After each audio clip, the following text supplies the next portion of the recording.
Let X be a matrix of order 3 cross 3, Y be a matrix of order 2 cross 3 and Z be a matrix of order 3 cross 2। तो X जो matrix है वो 3 cross 3 की है, Y जो matrix है वो 2 cross 3 की है, Z जो मैट्रिक्स है वो 3 क्रॉस 2 की है। तो हमें बताना है कि ये तीन स्टेटमेंट है, इनमें से क्या ट्रू है। Z Y इंटू एक्स जो कि स्क्वायर ऑर्डर 3 का होगा, ये हमें निकालना है। ये जो मैट्रिक्स है वो क्या ऑर्डर 3 की है, क्या ये मैट्रिक्स है जो ऑर्डर 2 की है, और क्या ये मैट्रिक्स एग्जिस्ट करती है या नहीं करती। इन्होंने बोला है कि नहीं करती, अगर ये करेगी तो स्टेटमेंट हो जाएगा फॉल्स। तो सबसे पहले देख लेते हैं, पहला है हमारे पास Z Y X और इन्होंने बोला है कि ये जो है वो ऑर्डर होना चाहिए 3 क्रॉस 3 का। तो देख लेते हैं, Z हमारे पास दे रखा है 3 क्रॉस 2 का, Y दे रखा है 2 क्रॉस 3 का, और इस टोटल का मल्टीप्लाई करेंगे X से जो कि है 3 क्रॉस 3 का। तो ये दोनों तो हट जाएंगे और बचेगी 3 क्रॉस 3 की मैट्रिक्स। 3 क्रॉस 3 की मैट्रिक्स को इंटू करेंगे 3 क्रॉस 3 से, तो 3 क्रॉस 3 हो जाएगी। एक बात याद रखना, जब मैट्रिक्स को मल्टीप्लाई करते हैं तो ये और ये होना चाहिए सेम। अगर ये सेम नहीं होगा तो मैट्रिक्स एग्जिस्ट नहीं करेगी, और जब अगर ये सेम हो गया तो नई मैट्रिक्स होगी वो ये क्रॉस ये की बन जाएगी। ठीक है, क्लियर। तो हमारा जो पहला हो गया एकदम सही। अब दूसरा देख लेते हैं, दूसरा क्या है y x z। तो y को रखा बार 2 क्रॉस 3 को, x है 3 क्रॉस 3 का, ये भी 3 क्रॉस 2 का। तो ये और ये सेम है तो बिल्कुल एग्जिस्ट कर जाएगी, और एग्जिस्ट करेगी कौन सी, ये और ये की नई मैट्रिक्स बन जाएगी, यानी 3 क्रॉस 2 की नई मैट्रिक्स बन गई। और बाहर क्या है 2 क्रॉस 3, अब ये और ये है सेम तो 2 क्रॉस 2 की एक नई मैट्रिक्स बन जाएगी। हाँ, हमें क्वेश्चन में यही दे रखा था। तो क्या ये मैट्रिक्स 2 की हो जाएगी, square matrix of order 2। Square matrix होती है same row into same column. Square matrix मतलब n क्रॉस n, ये दोनों होंगे सेम। यहाँ पर देखो बिल्कुल सेम है तो ये एग्जिस्ट करेगी। स्टेटमेंट है 3। स्टेटमेंट 3 क्या दे रखा है, एक्स वाई जेड एग्जिस्ट ही नहीं करेगा। तो x को पुट किया 3 क्रॉस 3, y को किया 2 क्रॉस 3, z को किया 3 क्रॉस 2। ये तो एग्जिस्ट कर गया, नई मैट्रिक्स क्या बनी 2 क्रॉस 2 की। लेकिन यहाँ पे देखो ये और ये सेम नहीं है तो ये एग्जिस्ट नहीं करेगा। तो हम ये कह सकते हैं कि x y z एग्जिस्ट नहीं करेगा। तो इस तरह से हो गए तीनों statement. All 3 statement are correct, कोई प्रॉब्लम नहीं इसमें। Consider the following statement. The set of all irrational numbers between under root 12 and under root 15 is an infinite set. और जो सेकंड स्टेटमेंट है, the set of all odd integers less than 1000 is a finite set. तो statement 1 क्या दे रखा है, statement 1 दे रखा है कि जो दो जो है क्या कहते हैं इरेशनल नंबर्स के बीच में इनफाइनाइट जो नंबर्स होंगे उनका सेट बनाएंगे तो इनफाइनाइट सेट बन जाए। इनफाइनाइट सेट मतलब अगर किसी सेट में इनफाइनाइट नंबर्स हैं तो वो इनफाइनाइट सेट कहलाएगा। तो हमें पता है कि कोई भी दो नंबर्स के बीच में इनफाइनाइट नंबर एग्जिस्ट करते हैं, वैसे ही अंडर रूट 12 और अंडर रूट 15 के बीच में इनफाइनाइट नंबर एग्जिस्ट करेंगे, और अगर उनका सेट बनाएंगे तो बनेगा इनफाइनाइट सेट। तो स्टेटमेंट 1 बिल्कुल करेक्ट है। इसका देख लेते हैं कैसे लिखेंगे। Statement 1 is correct because between two numbers there are infinite numbers. ठीक है। स्टेटमेंट सेकंड दे रखा, the set of all odd integers less than 1000 is a finite set. तो set of all odd integers less than 1000, तो set of all odd integers less than 1000 क्या हो जाएगा, हमें 1000 लिख दिया, इससे नीचे ऑड नंबर कौन सा बन जाएगा 999।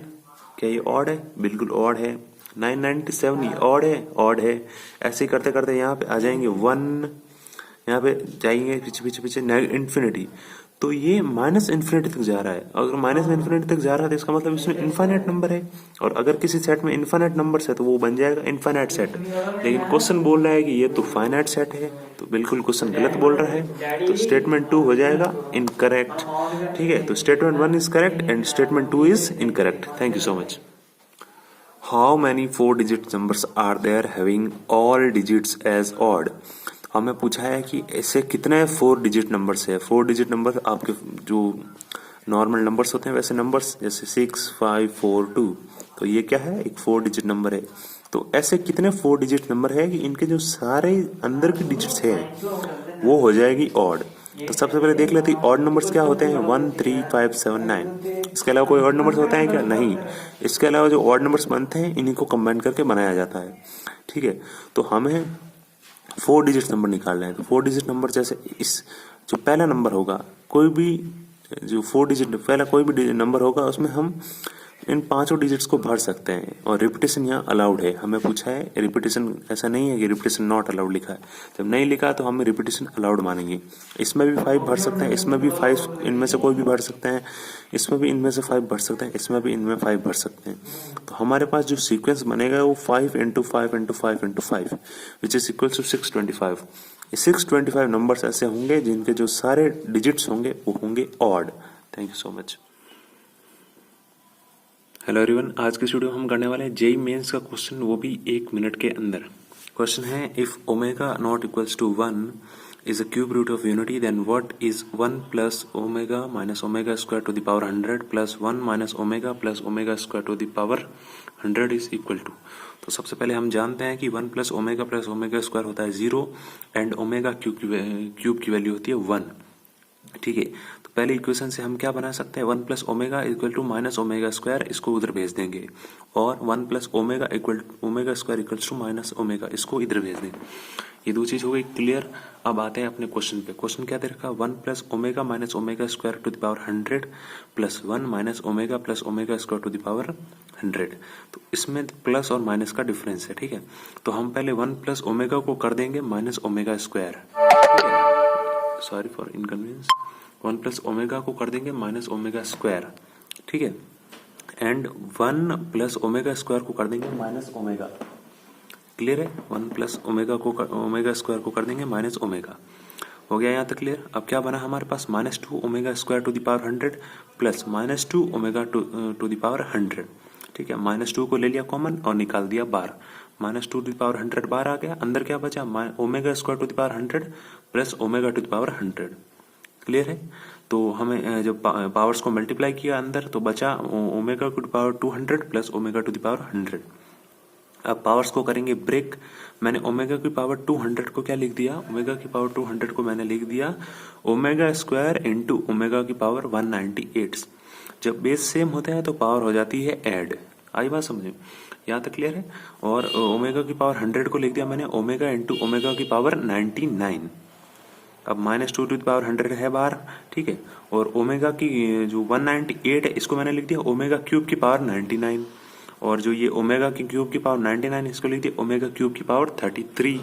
और आपको पता है कि ओमेगा क्यूब की वैल्यू क्या होती है, ओमेगा क्यूब की वैल्यू होती है 1। यहाँ पे भी ओमेगा क्यूब की वैल्यू 1। तो हमें क्या बचा, इसकी भी वैल्यू 1, इसकी वैल्यू 1। तो जब -2 की पावर 100 करेंगे तो इसका 2 की पावर 100 बचेगा, माइनस जो है हट जाता है इवन पावर्स के केस में। और यहाँ पर बचा ओमेगा स्क्वायर प्लस ओमेगा। तो आपको पता है ओमेगा स्क्वायर प्लस ओमेगा क्या होता है, -1 होता है। यहाँ 1 नहीं होता, ओमेगा स्क्वायर प्लस ओमेगा होता है -1, ठीक है। और हमारे पास बचा 2 to the power 100 into -1 is equal to -2 to the power 100। ये है हमारा इस क्वेश्चन का answer. Thank you so much और चैनल को सब्सक्राइब जरूर करें। Let A and B be two square matrix of same order. If AB is a null matrix, then which of the following is correct? Option A है both A and B are null matrices. Option B है either A or B is a null matrix. Option C है B is a null matrix if A is a non-singular matrix. And C both A and B are singular matrix. तो हमें क्या दे रखा है कि A और B दो स्क्वायर मैट्रिक्स है। स्क्वायर मैट्रिक्स मतलब क्या है, जो उनका जो ऑर्डर है वो n क्रॉस n है। स्क्वायर मैट्रिक्स में जो है सेम होता है, ठीक है। हमको क्या बोला है, ये दोनों सेम ऑर्डर की है और जब इन दोनों को मल्टीप्लाई किया गया ए बी तो वो नल मैट्रिक्स आया। तो उनके नल मैट्रिक्स होने की मतलब क्या क्या जरूरी है, क्या ये जरूरी है कि दोनों ए और बी नल मैट्रिक्स हो, नहीं ये जरूरी नहीं है। अगर दोनों में से कोई एक भी होगा तो भी चलेगा, ठीक है। और क्या ये जरूरी है कि दोनों में से एक भी नल मैट्रिक्स हो, नहीं ये भी जरूरी नहीं है। अगर दोनों ही नल मैट्रिक्स ना हो, मतलब दोनों में से कोई भी नल मैट्रिक्स ना हो, फिर भी उनका जो प्रोडक्ट है वो नल मैट्रिक्स आ सकता है। तो ऑप्शन ए और ऑप्शन बी होता है यहाँ से गायब। ऑप्शन सी क्या दे रखा है, B is a null matrix if A is a non singular matrix. अगर ए नॉन सिंगुलर मैट्रिक्स है यानी determinant of A is not equal to 0 है तो बी नल मैट्रिक्स होगा। और इस केस में जो प्रोडक्ट होगा वो ए बी वो आएगा नल मैट्रिक्स। ये भी जरूरी नहीं है। ऑप्शन डी है both A and B are singular matrix, मतलब दोनों ही सिंगुलर मैट्रिक्स। सिंगुलर मैट्रिक्स मतलब इनका डिटरमिनेंट ना जीरो ना हो, सॉरी जिनका डिटरमिनेंट हो जीरो। ठीक है, तो मैं एक ये लेता हूं एग्जांपल। ए लिया मैंने मैट्रिक्स 0 0 1 0, बी लिया मैंने 1 0 0 0। तो जब मैंने इनका प्रोडक्ट किया तो इनका प्रोडक्ट ए बी आ गया नल मैट्रिक्स, मतलब हमारा ऑप्शन डी है वो है correct.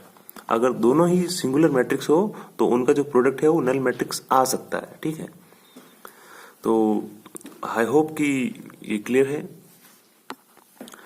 In the expansion of 1 plus x to the power p 1 plus x to the power q, if the coefficient of x to the power 3 is 35, then what is the value of p plus q? ठीक है, हमारे पास दे रखा है 1 plus x to the power p and 1 plus x to the power q। तो जब base same होता है तो क्या करते हैं भाई, जब क्या पेन चल जा भाई चल जा, तो पावर्स कर देते हैं ऐड। तो p प्लस q बन गई इसकी पावर 1 प्लस एक्स की, और हमें दे रहा है x टू दी पावर 3 बराबर कितने, जो कोफिशिएंट है वो एक्स क्यूब का वो है 35। तो हमें जब एनसीआर दे रखा होता है तो उसको हम करते हैं एक्सपैंड। तो एक्सपैंड किया तो p प्लस क्यू C3 क्यों, एक्स की क्यूब, एक्स क्यूब तभी होगा जब r की वैल्यू 3 होगी ना। तो p plus q C3 is equal to coefficient of x cube बराबर 35। अगर हम p प्लस क्यू को 7 पुट करते हैं तो हमारे पास जो ये है इसको सेटिस्फाई करेगा। मैं इसको पूरा सॉल्व नहीं करने वाला, इसको पूरा करने p plus Q factorial upon p plus Q minus 3 factorial into 3 factorial बराबर 35।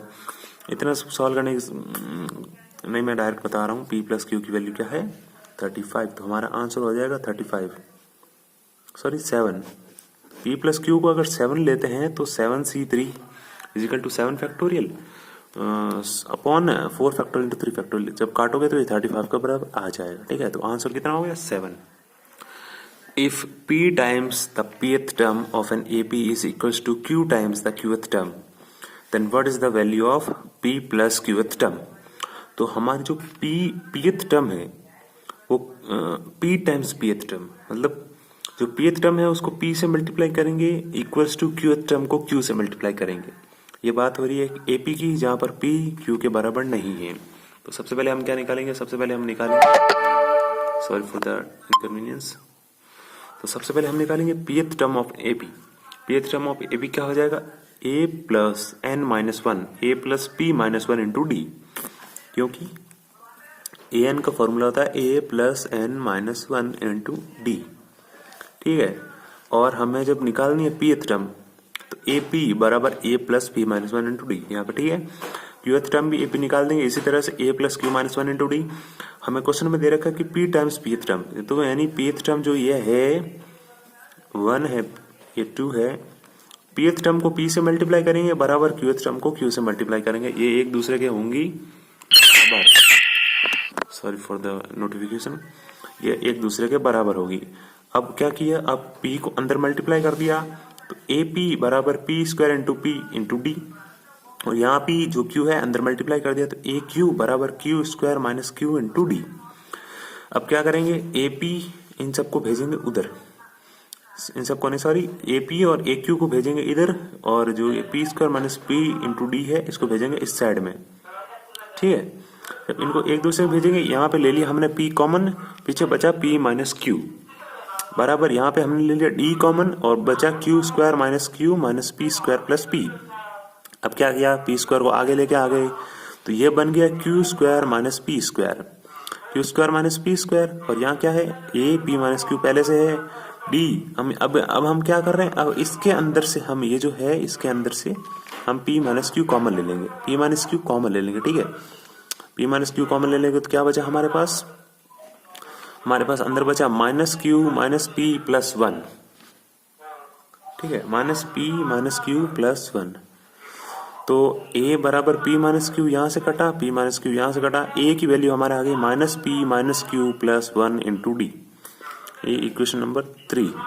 अब हमें क्या निकालना है, p plus qth term, same formula है p प्लस क्यूथ टर्म का जो an का फॉर्मूला से निकालते हैं, तो t p प्लस क्यू हो जाएगा a plus p plus Q minus 1 into d, ये कितना है, ये n है, जो कि n यहाँ पे रहता है Tn वाला, ठीक है, -1 इंटू डी। अब हमारे पास a की वैल्यू यहाँ पर दे रखी है, तो हम a की वैल्यू इसके अंदर करेंगे पुट, ठीक है, a की वैल्यू इसके अंदर पुट करेंगे, put value of a in this. तो a की वैल्यू जब इसमें पुट करेंगे तो ये जो प्लस p है ये माइनस p कट जाएगा, plus q minus q minus, sorry ये -1 है, ये +1, इससे कट जाएगा। ये d को अंदर मल्टीप्लाई करो, d कॉमन ले, एक ही बात है। तो हमारे पास t जो है p प्लस q जो टर्म थे वो आ जाएगी 0, ये हमारा हो जाएगा answer. Let p is equal to ln x, q is equal to ln x cube and r is equal to ln x to the power 5 where x is greater than 1, then which of the following statement is are correct। हमारे पास दो statement दे रखे हैं, हमें बताना है कौन सा सही है। p बराबर ln x, q बराबर ln x क्यूब, r बराबर ln x to the power 5। क्या p q r AP में है? p q r कभी भी GP में नहीं हो सकते हैं। ये दो स्टेटमेंट है, बताते हैं कौन सा सही है कौन सा गलत है। तो p बराबर ln x हमने लिख दिया। अब एक लॉग की प्रॉपर्टी है, ठीक है,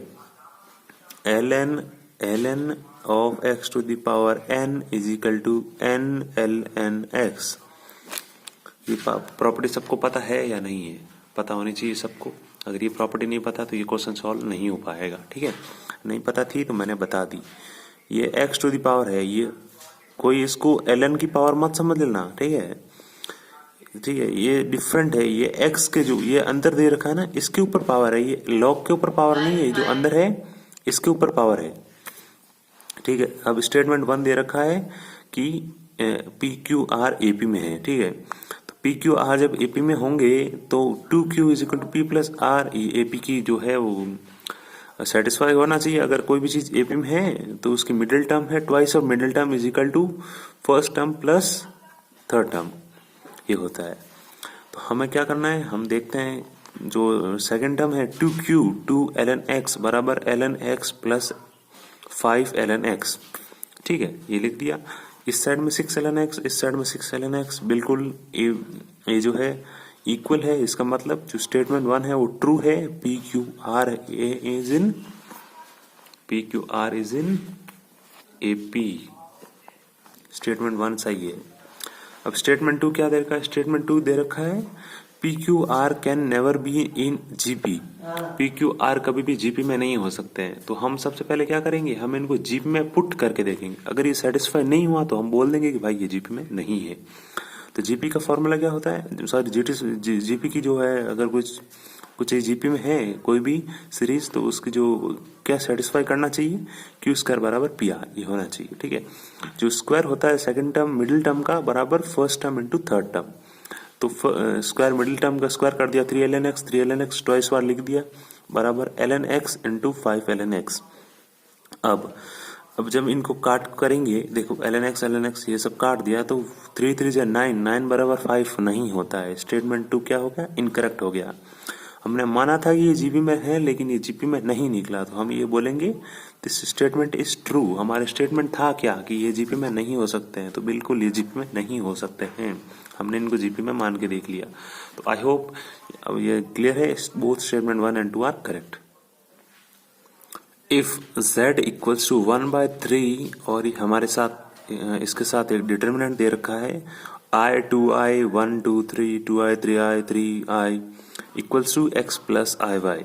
तो z कोई कॉम्प्लेक्स नंबर है, जब डिटर्मिनेंट को सॉल्व करेंगे तो x प्लस आई वाई में कुछ हमारे पास निकलेगा, ठीक है। तो क्योंकि z कॉम्प्लेक्स नंबर हमेशा x प्लस आई वाई के इक्वल होता है, i होता है इमेजिनरी नंबर जो कि होता है √-1 के बराबर। Then what is the modulus of z? तो हमारे पास ये जो है पूरा ये है z और हमें इसका मॉड्यूलस निकालना है। तो मॉड्यूलस ऑफ z होता है √x² प्लस y², ठीक है। x क्या होता है, x होता है ये, और y क्या होता है ये दोनों कोफिशिएंट होते हैं। जो आयोटा का कोफिशिएंट होता है वो होता है y और x होता है रियल नंबर, ठीक है। जो रियल पार्ट होता है एक कॉम्प्लेक्स नंबर का वो x होता है, जो इमेजिनरी पार्ट का कोफिशिएंट होता है वो होता है y। तो हमारे पास z इक्वल्स टू 1/3 और जब हम इस डिटरमिनेंट को सॉल्व करेंगे तो हमारे पास वैल्यू आएगी 3 + 3i। आप करके देख सकते हैं, बहुत इजी है। डिटरमिनेंट किसी को सॉल्व नहीं करना आता तो भाई प्लीज, कोई 11th क्लास का है मुझे नहीं लगता वो 11th क्लास का होगा, 12th क्लास की देख रहे हैं सब बच्चे। तो 3 + 3i इसका डिटरमिनेंट होगा बराबर x + iy। जब 3 से 3 ये सब चला गया तो 1 + i बराबर x + iy बन जाएगा। x की भी वैल्यू 1, y की भी वैल्यू 1, और मॉड्यूलस z होता है √x² + y², तो √1 + 1 बराबर √2। ये हमारा इस क्वेश्चन का हो गया answer. What is the value of the sum? हमें सम की वैल्यू बतानी है जो कि दे रखा है i⁻n - 1 + i⁻n + i⁻n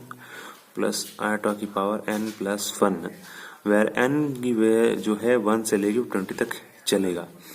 तो हमें इस तरह क्वेश्चन सॉल्व करने के लिए सबसे पहले हम क्या करेंगे, आयोटा में कुछ चेंजेस करेंगे। हम कुछ ही एक को निकालेंगे।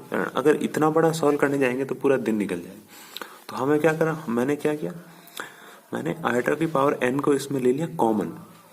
ठीक है, i⁻n को ले लिया कॉमन, तो यहाँ बचा 1/i + 1 + i। ठीक है, यहाँ तक क्लियर है। और एक चीज ध्यान रखना, 1/i की वैल्यू होती है -1 -i। ठीक है, 1/i की वैल्यू होती है -i। आप ये करके देख सकते हैं। ठीक है, तो हमें i⁻n हो गई। अब 1/i को मैंने पुट कर दिया -i से +i कट गया, अंदर बचा i। तो अब बाहर बस ये बच गया, इसको 1 से मल्टीप्लाई करेंगे तो सेम रह जाएगा। तो i⁻n where n belongs to 1 to 20, इसको फैलाएंगे i⁻1 + 2 + 3 ... +20। यही तो सम निकालना है इसका, ये से निकालना। एक चीज और ध्यान रखना कि i⁻1 + 2 + 3 + 4 इन सब का सम हो जाएगा 0। ऐसे 5 6 7 8 इसका सम 0 हो जाएगा। 9 10 11 12 इसका भी 0। 13 14 15 16 इसका भी 0। 17 18 19 20 इसका भी 0। ठीक है, अब किसी को लग रहा है कि i⁻5 + i⁻6 + i⁻7, तो ये इसको n + 1 2n + 1 3n + 1 4n + 2n + 3 ऐसे करेंगे तो ये इसके बराबर ही होता है। ठीक है, 2n इसको मैंने लिख दिया 2n + 1, 2n + 1 है ना, ये है 2n + 2 2n + 3 2n + 4 2n + 1 क्या होता है, i⁻1 सेम ही होता है ये। ठीक है, तो हमें कुल मिला के जब इसका सम करेंगे तो आ जाएगा 0। आई होप ये क्लियर है। If x is greater than 1, y is greater than 1, z is greater than 1, be in GP, then 1/1 + ln x, 1/1 + ln y, 1/1 + ln z r। अगर ये तीनों ग्रेटर देन 0 है तो ये बताना है कि ये किस में है, AP में है, GP में है, HP में है या किसी में नहीं है। ठीक है, तो सबसे पहले हम ये मान लेते हैं कि XYZ किस में है, GP में है। तो जब XYZ GP में है तो तीनों का लॉग ले लिया। अगर कोई भी 3 टर्म्स GP में है और अगर हम तीनों पे लॉग ले लेते हैं तो वो तीनों टर्म्स किस में बदल जाती है, AP में बदल जाती है। तो XYZ अगर GP में है तो तीनों का लॉग ले लिया तो किस में बदल गई, AP में। अब आपको पता है अगर कोई चीज AP में है और हम सेम चीज से उसे प्लस करते हैं, मल्टीप्लाई करते हैं, डिवाइड करते हैं तो वो AP में ही रहेगी। ठीक है, तो हम क्या कर रहे हैं, हम तीनों में 1 प्लस कर रहे हैं, 1 + ln x, 1 + ln y, 1 + ln z। Still ये AP में रहेगी क्योंकि हमने तीनों में ये सेम कोई भी टर्म है वो ऐड करी है, तो स्टिल AP में रहेगी। अब हम किसे कर दिया, AP को अगर HP में कन्वर्ट करना है तो 1/AP करना पड़ेगा। तो हमने क्या किया, इसको 1 से मतलब इसको रिवर्स कर दिया। ठीक है, जब इसको रिवर्स किया तो 1/1 + ln x, 1/1 + ln y, 1/1 + ln z ये किस में बन गया, HP में, सॉरी GP में बदल गया। नहीं, ये HP में बदलेगा, ये रॉन्ग है। ठीक है, तो ये किस में बदल गया, HP में बदल गया। तो आई होप कि ये क्लियर है, इसका आंसर है C। Thank you so much. If omega is equal to -1/2 + i √3/2, ये ओमेगा की वैल्यू होती है, ये ओमेगा की वैल्यू है। तो हमें बताना है कि ये क्या होगा। जो ये हमको डिटर्मिनेंट है, ये डिटर्मिनेंट का क्वेश्चन है, हमको ये डिटर्मिनेंट करना है सॉल्व। तो सबसे पहले हम जानते हैं कि 1 + ω + ω² होता है 0। अगर हम ओमेगा को उधर भेज दिया तो 1 plus omega square minus omega की तरफ बराबर हो जाएगा। अगर हमने ओमेगा स्क्वायर को इधर भेज दिया तो 1 plus omega minus omega square के इक्वल हो जाएगा। तो बस कुछ नहीं करना है, जहाँ जहाँ 1 प्लस ओमेगा है वहाँ ओमेगा माइनस ओमेगा स्क्वायर को सब्स्टिट्यूट कर दिया, जहाँ 1 प्लस ओमेगा है वहाँ माइनस ओमेगा को सब्स्टिट्यूट कर दिया। Omega plus omega square minus 1 हो जाएगा, उधर भेज दिया। 1 as it is, omega as it is, omega square as it is, 1 upon omega square और 1 एज इट इज। अब क्या कर दिया, अब कुछ नहीं करना है, अब एक छोटा सा काम करना है। एक छोटा सा काम क्या करना है, कॉलम 1 को column 1 plus column 2 plus column 3, column 1 को सब्स्टिट्यूट करना है, तीनों को प्लस कर देना है। तो ठीक है, यहाँ क्या बन गया 1 ओमेगा स्क्वायर, इसकी वैल्यू हो गई 0। यहाँ भी बन गया 1 ओमेगा स्क्वायर, इसकी भी हो गई 0। यहाँ बना 1 upon omega plus 1 upon omega square plus 1। ठीक है, इसमें होगा किसी किसी को डाउट, तो अभी सॉल्व कर देता हूँ। यहाँ पे विजिबल है या नहीं है, आई होप विजिबल है। मैं इसको सॉल्व कर रहा हूँ इतने को, तो मैंने ओमेगा स्क्वायर ले लिया, इसका एलसीएम, यहाँ बचा omega plus 1 plus omega square, इसकी वैल्यू क्या हो गई, इसकी वैल्यू हो गई 0। तो ये अब बना 0 upon omega square which is equal to 0, तो ये भी 0 के बराबर हो गया। ठीक है, जब कोई भी डिटरमिनेंट की तीनों टर्म 0 होती है तो उस डिटरमिनेंट की वैल्यू होती है 0, तो इसका आंसर हो जाएगा 0। If the sum of first n terms of a series is n to n plus 1, then what is the nth term? अगर कोई भी एक सीरीज है उसमें n टर्म्स है तो उन सभी टर्म्स का सम क्या हो जाएगा, n to n plus 1। तो हमें बताना है कि जो उसकी आखिरी टर्म है nth टर्म वो क्या होगी। तो हमें क्या दे रखा है, सम ऑफ nth टर्म। ठीक है, तो मैंने मान लिया कि उस सीरीज में एक टर्म है, एक टर्म है मतलब सिर्फ a ही है, एक टर्म मतलब पहली टर्म। तो हमें इस तरह से इसकी पहली टर्म मिल जाएगी। जब मैंने मान लिया कि इसमें एक टर्म है तो n की जगह 1 पुट किया, मैंने n की जगह 1 पुट किया तो 3 हो गया, और ये किसके बराबर हो जाएगा, a1, यानी उस सीरीज की पहली टर्म के बराबर हो जाएगा। अब क्या मानूंगा मैं, अब मान रहा हूं मैं कि उस सीरीज में है 2 टर्म्स। ठीक है, 2 टर्म्स मतलब पहली टर्म्स प्लस दूसरी terms a1 plus a2 put करेंगे, यहाँ पे पुट कर देंगे n की वैल्यू 2, तो यहाँ बन जाएगा 10। मतलब a1 प्लस a2 बराबर है 10, a1 प्लस a2 बराबर है 10, a2 बराबर 10 माइनस a1 हो जाएगा, a1 हमारे पास 3 है तो a2 हो गया 7। हमारे पास a1 है 3, a2 है 10, d निकाल देंगे, a2 माइनस a1, d क्या है, इसका है कॉमन डिफरेंस, यहाँ मैंने निकाल रखा है। d कॉमन डिफरेंस है, d कॉमन डिफरेंस होगा a2 माइनस a1 आ जाएगा 4। तो हमें पूछा है an हो जाएगा a plus n minus 1 into D, a plus n minus 1 into D, a की वैल्यू है 3, n माइनस 1 हमें नहीं पता कौन सी कितनी टर्म है, nth टर्म है, n ले रहे हैं यहाँ पे, nth टर्म ही पूछी है। कॉमन डिफरेंस d है 4, तो अगर इसको मल्टीप्लाई करेंगे तो बन जाएगा 4n माइनस 1, जो कि हो जाएगा हमारा answer. In how many ways can the letter of the word India be permuted such that each combination vowel should occupy the position, odd position? हमें एक वर्ड दे रखा है इंडिया, इसमें वॉवल्स होते हैं I A।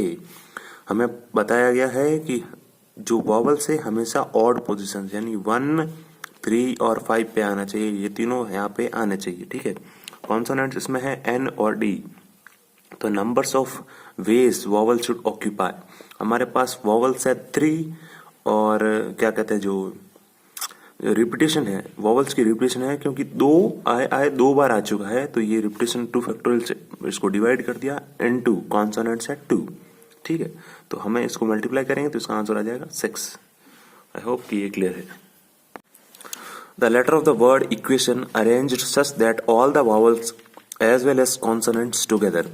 हमें बताया है कि जो वर्ड है, कहाँ गया वर्ड, इक्वेशन, हाँ ये रहा वर्ड इक्वेशन, इसको इस तरह से अरेंज करो कि इसके वॉवल्स एक तरफ हो जाए, इसके कॉन्सोनेंट्स एक तरफ हो जाए। तो हमें ये 2 तरह से कर सकते हैं। ठीक है, मैं बता देता हूँ, बहुत इजी है। या तो सारे वॉवल्स इधर आ जाए, कॉन्सोनेंट्स इधर आ जाए, या सारे कॉन्सोनेंट्स इधर आ जाए, या सारे वॉवल्स इधर आ जाए। 2 तरह से अरेंज करना है।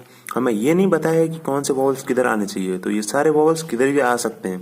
तो इसको अंदर की अरेंजमेंट नहीं बतानी, हमको बाहर की अरेंजमेंट बतानी। ठीक है, हमारे पास कितने हैं, ये पांच वावल्स है और 3 कॉन्सोनेंट है EUAIOQTN।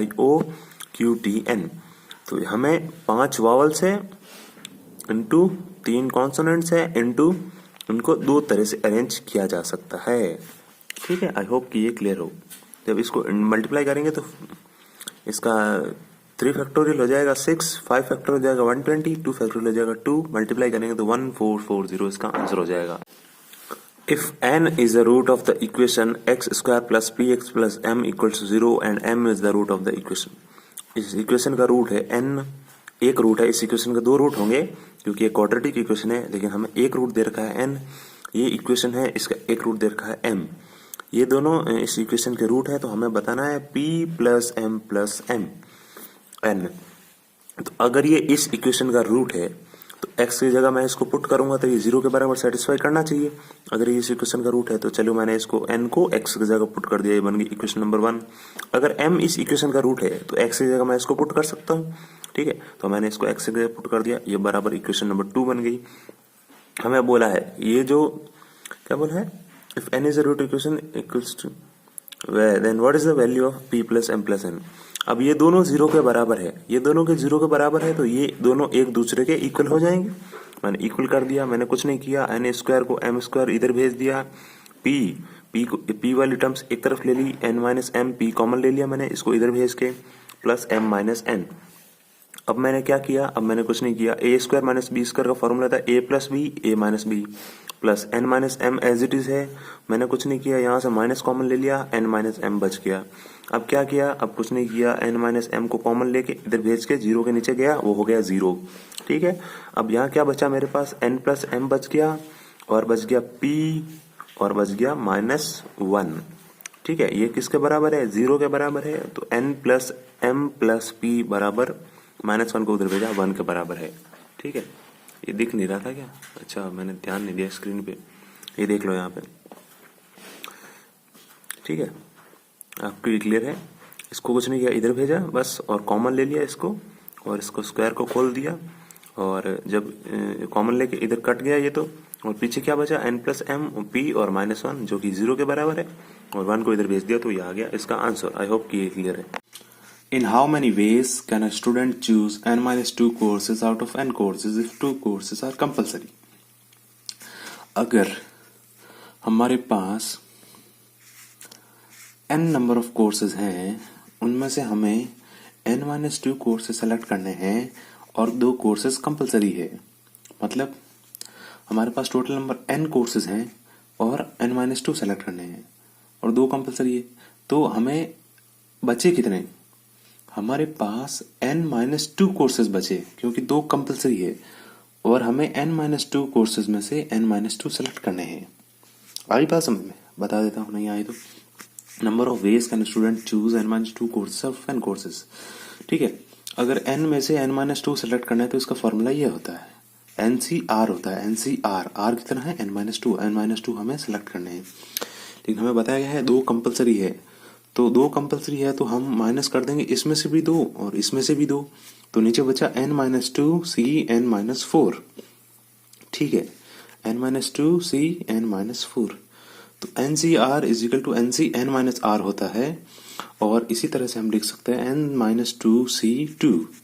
ठीक है, तो इसको हम सॉल्व करेंगे n factorial upon n-R factorial. ठीक है, तो -2 + 2 हो जाएगा 0 हो जाएगा, तो नीचे बचेगा, ठीक है, ये बचेगा n, और ऊपर ये n-2, और ये कैसे हुआ आपको बता सकते हैं, वही n फैक्टोरियल n-2 n-3 ये हमने लिखा और नीचे है 2।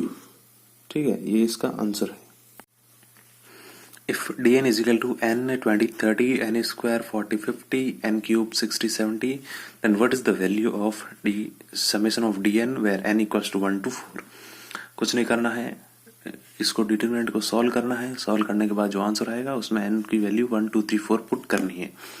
सॉल्व करने का रास्ता क्या है, 20 कॉमन ले लिया, n भी कॉमन ले लिया, 10 कॉमन ले लिया, कहाँ से ले लिया, यहाँ से ले लिया। ठीक है, 10 कॉमन लिया यहाँ से, 20 कॉमन लिया यहाँ से, 10 कॉमन लिया यहाँ से, 20 कॉमन लिया यहाँ से। ठीक है, पीछे ये डिटरमिनेंट बच गया।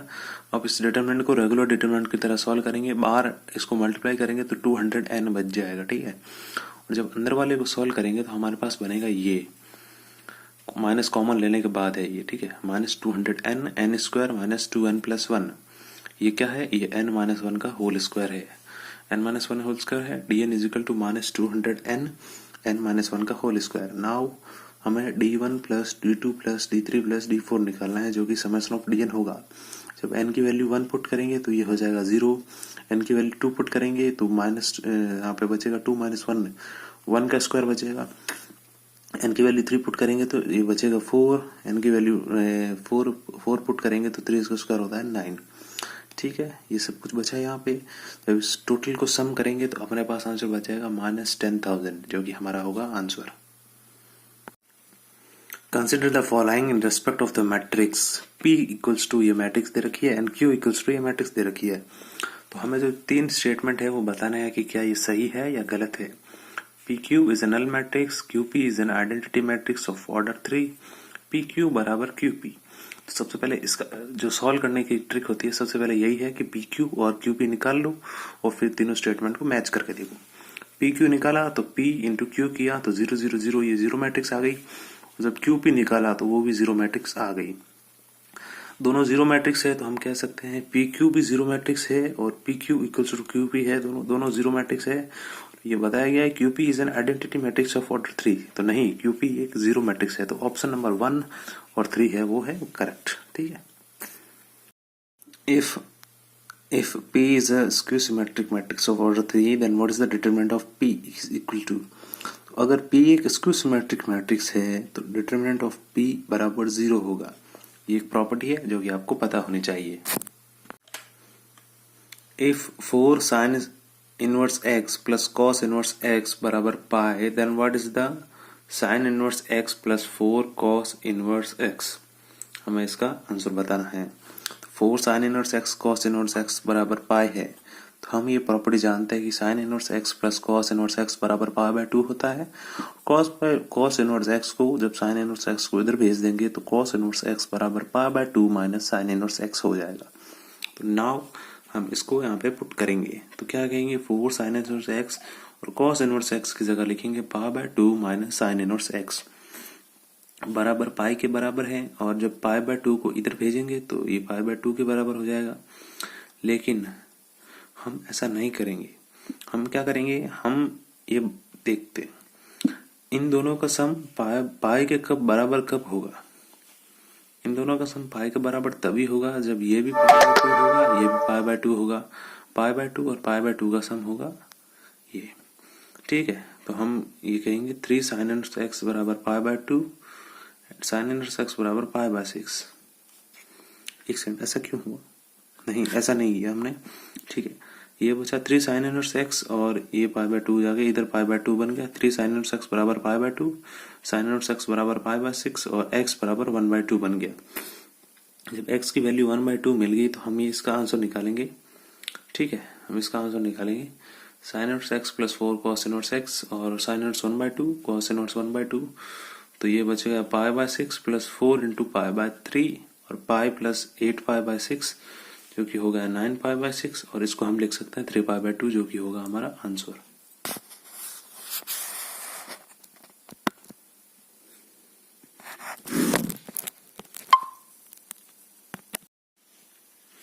What is cot sec inverse 2, cot square sec inverse 2 plus tan inverse cosec inverse 3 equal to. ठीक है, तो हम सबसे पहले एक प्रॉपर्टी जानते हैं कि हम साइन इनवर्स, ये जो देख सकते हैं sine cos tan cot sec cosec PH PB ये होता है। ये जो PH है ये है, ये जो वैल्यू दे रखी है ये है।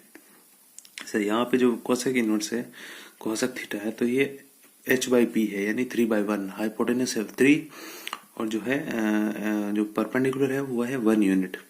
इसी तरह हम इन सबको पुट करेंगे और इनको सिमिलर में चेंज कर देंगे। जो है सेक इनवर्स को है इसको हम कॉट में चेंज करेंगे।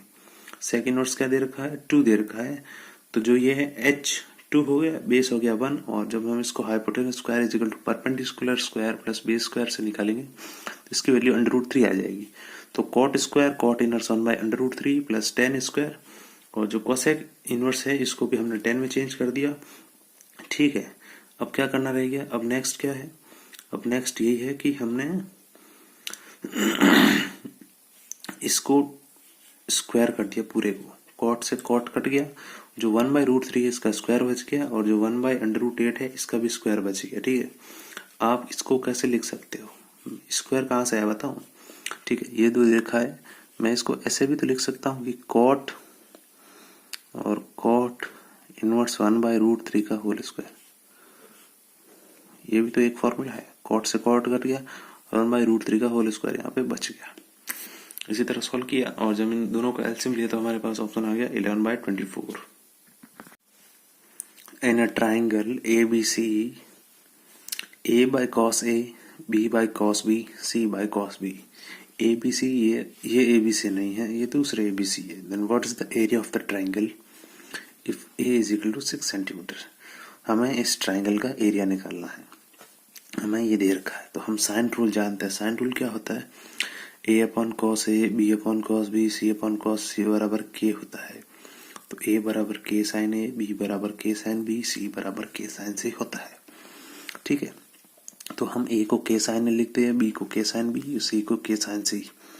ठीक है, तो ये बन गया tan A बराबर tan B बराबर tan C, K कट गया। हम जानते हैं कि ABC ट्राइंगल है, what is the area of the triangle? तो इफ ABC तीनों 60 डिग्री है तो ये एक इक्विलेटरल ट्राइंगल होगा और इसका एरिया √3/4 साइड स्क्वायर हो जाएगा। √3/4 साइड हमें दे रखी है 6 सेंटीमीटर। ठीक है, 6 का स्क्वायर कर दिया जो कि हमारा आ गया 9√3 answer. The roots of the equation 7x² - 6x+1 बराबर 0 are tan alpha tan beta. ठीक है, ये जो इक्वेशन दे रखी है इसके रूट्स हैं tan अल्फा और tan बीटा। सिंस ये क्वाड्रेटिक इक्वेशन है, इसके दो रूट्स हैं और हमें दे रखा है 2 alpha and 2 beta are the angles of a triangle. और जिसमें अल्फा और बीटा है, इसको अगर मैं 2 से मल्टीप्लाई करूं, मतलब अल्फा और बीटा तो कोई एंगल्स है। ठीक है, तो एक ट्रायंगल है जिसके जो एंगल्स हैं वो 2 अल्फा और 2 बीटा है। तो हमें बताना है कि वो ट्रायंगल की क्या प्रॉपर्टी है, क्या वो ट्रायंगल इक्विलेटरल है, क्या वो आइसोसेलेस है, क्या आइसोसेलेस राइट एंगल है, क्या राइट एंगल है, या फिर राइट एंगल आइसोसेलेस है। ठीक है, ये जो 4 है वो दे रखे हैं। तो सबसे पहले तो एक ही काम करना है, अल्फा बीटा निकालना है, उसके बाद ही पता चलेगा। 2 अल्फा 2 बीटा की वैल्यू हमारे पास होगी तभी हम तीसरे एंगल को प्रिडिक्ट कर पाएंगे और उसके बाद बता पाएंगे कि क्या ये राइट एंगल है, आइसोसेलेस है, ये है क्या।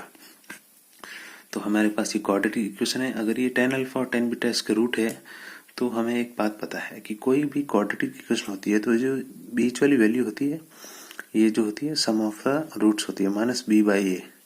ठीक है, -b/a इसका सम ऑफ द रूट्स होता है, प्रोडक्ट ऑफ रूट्स होता है c/a। तो हमें ये -b/a जो कि -6/7, 6/7 इसकी वैल्यू है tan alpha plus tan beta की। tan alpha into tan beta जो कि प्रोडक्ट ऑफ रूट्स है, c/a इसकी वैल्यू होती है वो है 1/7। अब हमें एक फॉर्मूला पता है, tan अल्फा प्लस बीटा की वैल्यू होती है, फॉर्मूला होता है tan alpha plus tan beta 1 minus tan alpha tan beta. तो 6/7/1 - 1/7। इसके बाद हम ये जो कट कुट करके हमारे पास बचेगा 1। तो अल्फा प्लस बीटा की वैल्यू होगी tan inverse 1, alpha plus beta की वैल्यू होगी π/4। अल्फा प्लस बीटा की वैल्यू π/4 है तो 2 अल्फा प्लस 2 बीटा की वैल्यू होगी π/2। अब हमें क्या निकला? अब हमें पता चला कि जो दो एंगल्स हैं उनका सम तो 90 डिग्री है और बचा तीसरा एंगल। तीसरा एंगल क्या हो सकता है? तीसरा एंगल वही हो सकता है कि जो ट्रायंगल है वो बनता है 3 एंगल से और 3 एंगल्स का सम होता है 180 डिग्री। जब दो एंगल्स का सम 90 है तो तीसरा एंगल ऑब्वियसली 90 डिग्री होगा। तो हमें पता चल गया कि एक एंगल 90 डिग्री है। ठीक है, तो एक एंगल 90 डिग्री है तो इसका मतलब तो ये राइट एंगल है। ठीक है, अब हमारे पास एक ऑप्शन तो पता चल गया राइट एंगल। क्या ये आइसोसेलेस है या नहीं है? इक्विलेटरल नहीं है। ठीक, तो आइसोसेलेस का कैसे पता चलेगा? If the sum of triangle is pi then it's a right angle which is a right angle. और आइसोसेलेस है या नहीं इसकी हम कोई गारंटी नहीं दे सकते, अल्फा और बीटा के पास हमारे पास इतना ऑप्शन नहीं। तो हम ऑप्शन नंबर सी को टिक करेंगे, triangle is a right angle. In triangle ABC, angle A बराबर 75 डिग्री, एंगल बी बराबर 45 degree, what is 2a minus B equal to. तो ये वो ए नहीं है जो कि एंगल दे रखा है, नहीं तो कोई भी 75 को यहाँ पुट करेगा, 45 को यहाँ पुट करेगा और एक घटिया सा आंसर तैयार कर देगा, जो कि बिल्कुल नहीं करना है। तो हमें angle, sum of angles of triangle होता है 180, तो एंगल सी जो निकालना है वो हमें निकल गया है 60 डिग्री, और हमें लगाना है साइन रूल जो कि होता है a upon sine A upon बराबर b upon sine B, c upon sine B बराबर k। a की वैल्यू हमारे पास है, b की भी है, c की भी है, तो किस बात का इंतजार है। चलो जल्दी से जल्दी पुट करूँ तो हम 75 साइन 75 की वैल्यू पुट कर देंगे, वो की है 1 प्लस √3 अपॉन 2√2 जो कि ऊपर जा चुका है, और साइन 45 की वैल्यू होती है 1 अपॉन √2, साइन 60 की वैल्यू होती है √3/2 जो कि ऊपर जा चुका है। जब इसको सोल्व किया गया तो हमारे पास जो आंसर आया वो a की वैल्यू आ गई 1 प्लस √3/6, ठीक है, 1 प्लस √3c/6, a की ये वैल्यू आ गई है। चलो आगे देखते हैं आगे इसका क्या आंसर आ गया। तो नाउ हमें निकालना है 2a minus B, 2a minus B की वैल्यू जो है हम ये पुट करेंगे जो कि पीछे देखी थी, 2a माइनस ये जो 2 है यहाँ से कॉमन ले लिया और ये हमारे पास बच गया, फिर इसको भी और इवेल्यूएट किया, एलसीएम ले लिया और फिर बच गया ये, ठीक है। अब हमारे पास 2a माइनस बी बराबर ये बच गया 2a 1√3 अपॉन 1 प्लस √3, ठीक है। नाउ वी नो दैट कि a ये है इसके बराबर है, putting value of a in this, जब a को यहाँ पुट करेंगे वैल्यू तो हमारे पास क्या बच जाएगा, हमारे पास c से जो ये है कैंसिल हो जाएगा और ये हमारे पास फाइनल बचेगा 2c बराबर √2 जो कि हमारी वैल्यू हो जाएगी 2a माइनस बी की। 2a माइनस बी की वैल्यू है √2c। What is the number of solution of the equation cot 2x into cot 3x बराबर 1। ये इक्वेशन दे रखी है, इसके नंबर्स ऑफ सॉल्यूशन बताने हैं। तो देखिए if cot a into cot b बराबर 1 होता है तो a प्लस b जो है 2n माइनस 1/2, क्योंकि इन दोनों का प्रोडक्ट 1 है। अगर इन दोनों का प्रोडक्ट 1 है तो हम ये मान सकते हैं कि a प्लस b इन दोनों का सम है वो π/2 का मल्टीपल होगा। तो 2x into 2x plus 3x बराबर 2n माइनस 1 इंटू 90 डिग्री, तो 5x बराबर 2n माइनस 1 इंटू 90 डिग्री, और जो n की वैल्यू है वो इनकी वैल्यू नेचुरल नंबर होगी, तो 5x बराबर 90 डिग्री होगा, या फिर 270 होगा, या फिर 450 होगा, 630 होगा, या 810 होगा।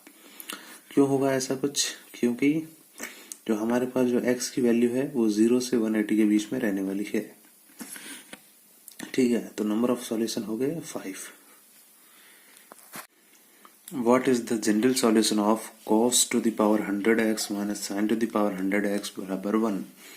तो हमारे पास ये दे रखा है cos to the power 100x minus sin to the power x, तो हमें ओनली पॉसिबल अगर x की वैल्यू पाई हो जाती है, x की वैल्यू पाई हो जाती है तभी इसका पॉसिबल है 1 आएगा, क्योंकि उस समय जो साइन की वैल्यू है वो हो जाती है 0 और cos की वैल्यू नेगेटिव होती है, और जब नेगेटिव को हम पॉजिटिव स्क्वायर करेंगे तो वो पॉजिटिव बन जाता है। तो cos x बराबर 1 हो जाएगा, sin x बराबर 0 हो जाएगा। तो x की वैल्यू और मतलब n पाई का मल्टीपल होना चाहिए, लेकिन n जो है वो जो है नेचुरल नंबर होना चाहिए, सॉरी इंटीजर होना चाहिए, कोई भी जैसे 1/2 ये नहीं होना चाहिए, उसमें कुछ डिफिकल्टीज हो सकती है, ठीक है। तो आई होप ये क्लियर है, x की वैल्यू n पाई होनी चाहिए। In a triangle ABC 10a plus 10b plus 10c, एक ट्राइंगल ABC है जो इसमें हमने 10a 10b 10c को k के बराबर बताया गया है, तो हमें बताना है कि cot a into cot b into cot c की वैल्यू क्या है। तो सॉरी फॉर डिस्टर्बेंस। तो कोई भी ट्राइंगल है तो इन तीनों के एंगल्स का सम पाई के बराबर होगा जो कि 180 है। तो हम एक चीज निकालते हैं, 10a plus 10b plus 10c बराबर 10a into 10b into 10c, ठीक है। k बराबर 10a into 10b into 10c हो जाएगा। और 1/10A into 10B into 10C बराबर 1/k हो जाएगा, लेस देन 1/k हो जाएगा। तो ये किसके बराबर हो जाएगा? हमें ये दे रखा है कि 10A plus 10B plus 10C बराबर k है, ठीक है। तो हमने इसको 10 इंटू 10B 10C के बराबर माना है, k को हमने इसके बराबर मान लिया है, ठीक है। तो फिर हम इसको 1/, इसको करेंगे तो 1/k की वैल्यू हम निकाल देंगे 0.5k, ठीक है। तो ये इसका आंसर हो जाएगा। What is sin 12 into sin 48 equal to? तो हम क्या करेंगे, हम इसको मल्टीप्लाई और 2 से डिवाइड कर देंगे। तो हम पता है 2 sin A sin B, ये कोई फॉर्मूला नहीं है, ठीक है। 2 sin A cos B, ये sin 2A का फॉर्मूला हो जाएगा, ठीक है। 2 sin A cos A, हाँ ये sin 2A का फॉर्मूला होता है, लेकिन 2 sin A sin B का फॉर्मूला होता है ये cos A minus B minus cos A plus B। आप इसको फैला के देख सकते हो, इसका आंसर यही आएगा, ठीक है।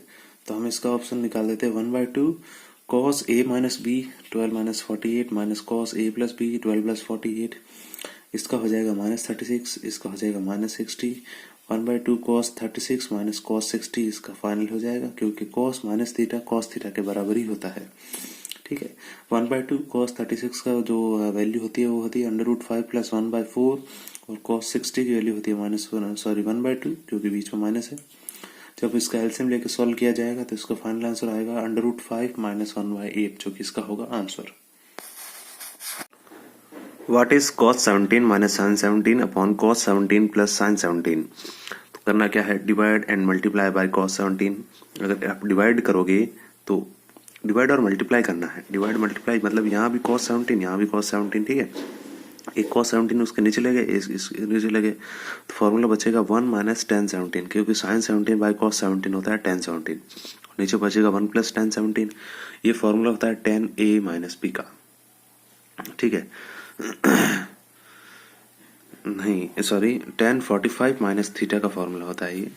tan 45 माइनस थीटा बराबर 1 माइनस tan थीटा अपन 1 प्लस tan थीटा, आप ये करके देख सकते हैं। तो हम इसको tan 45 माइनस थीटा की वैल्यू 17 है, तो ये बनेगा tan 28, तो उसको लिख सकते हैं tan 90 माइनस 62, जो कि बराबर होगा cot 62 के, जो कि होगा हमारा answer. Consider the following numbers, tan 22.5 degree, cot 22.5 degree, tan 22.5 degree minus cot 22.5 degree, ठीक है। How many of the above are irrational numbers? जो इसकी वैल्यू होगी, कोई एक नंबर तो होगा ना, वो इरेशनल होगा या रैशनल होगा, और इनमें से कितने इरेशनल है कितने रैशनल है। तो जो tan 22.5 डिग्री है उसकी वैल्यू होती है √2 माइनस 1, जो कि होगी इरेशनल, ठीक है। और जो cot 22.5 डिग्री होगी √2 प्लस 1, जो कि होगी इरेशनल, क्योंकि और जो 22.5 डिग्री, इन दोनों को माइनस करेंगे तो √2 कट जाएंगे, जो कि -2 वैल्यू आएगी, और ये इरेशनल नहीं होगा, ठीक है। आई होप ये वीडियो क्वेश्चन क्लियर है। If x upon cos theta बराबर y upon cos 2π/3 minus theta equals to z upon cos 2π/3 plus theta, then what is x plus y plus z, ठीक है। तो हमको ये निकालना है, हमारे पास एक तरह से रेशियो दे रखा है, ठीक है। cos थीटा cos 2π/थीटा और cos 2π प्लस थीटा, ठीक है, ये हमारे पास दे रखा है। तो अगर थीटा को 60 लेते हैं तो cos 60 cos 60 cos 80, ये होगा 1/2 और -1, क्योंकि आप देख रहे हो ये इसके सबके इक्वल है, तो ये cos थीटा इसके इक्वल होगा, ये इसके इक्वल होगा, तो एक तरह से ये रेशियो को मान सकते हैं हम, ठीक है। ये तीनों एक दूसरे के इक्वल है, 1/2 और -1, जो कि 1 1 और -2, तो x की वैल्यू 1, y की वैल्यू 1, z की वैल्यू -2, तीनों को प्लस करेंगे तो आंसर आ जाएगा 0। इफ p tan theta minus 30 is equal to q tan theta plus 120, then what is p plus q upon p minus q? q को इधर भेजा, p/q बराबर tan theta plus 130 upon tan theta minus 30, p is equal to this and q is equal to this, p plus q p minus q, p q p plus q p minus q, जो कि यहाँ लिखा है। अब क्या करना है, ये फॉर्मूला किसका होता है, tan a plus tan b upon tan a minus tan b, होता है साइन ए प्लस बी और साइन ए माइनस बी का। ठीक है, तो ये लिख दिया यहाँ पे। आप इसको करके देख सकते हैं सॉल्व। जब इसको पूरा फैलाएंगे तो ये निकलेगा। ठीक है, इसको सॉल्व करोगे तो ये बन जाएगा। ठीक है, इसको क्या लिखेंगे हम, theta theta two theta 120 minus 30 90 plus two theta, and ये यहाँ बचा क्या कहते हैं 120 प्लस 30 कितना होगा 150, तो माइनस 1/2 इसकी cos minus 2 theta upon 1/2, p plus Q upon p minus Q बचेगा 2 cos 2 थीटा। आई होप ये क्लियर है। Let p and q be two non-void relation on set A, then which of the following statements are correct? P and q two non-voids, words का मतलब होता है empty, non-empty, जो इसमें जो साई बोलते हैं हम वो नहीं है, इसमें non-empty void relationship on set A। तो हमको बताना P and Q are reflexive, P and Q are symmetric, P and Q are transitive। अगर P and Q रिफ्लेक्सिव है तो क्या P इंटरसेक्शन Q भी रिफ्लेक्सिव होगा, ये सब कुछ देखना है। P and Q be two non-void relations on set A। ठीक है, थ्योरी बेस्ड क्वेश्चन है। We should know that if A and B are reflexive then A intersection B is reflexive, if A and B is symmetric then A union B is symmetric, if A and B is transitive then A intersection B is transitive, then first second three all three are correct।